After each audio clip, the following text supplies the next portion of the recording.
Hello दोस्तों, नमस्कार। कैसे हैं आप? ये देखिए, बैगन भाजी है। ये बैगन भाजी है, आलू भाजी है।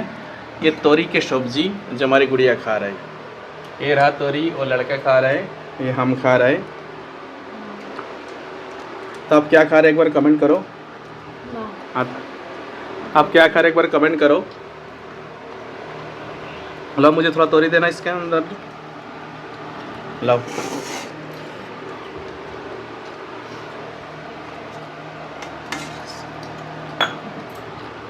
बहुत प्यारा सब्जी है, शुद्ध शाकाहारी सब्जी है।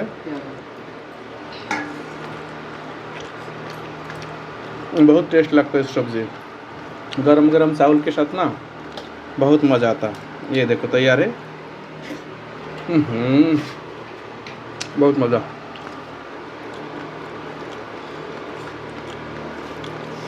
आप क्या खा रहे हैं, एक बार कमेंट ज़रूर करना।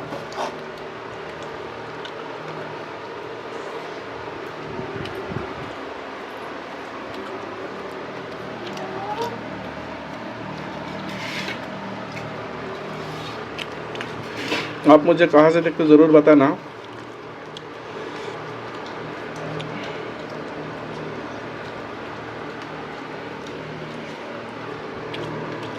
चावल खाना पसंद करते हो नहीं?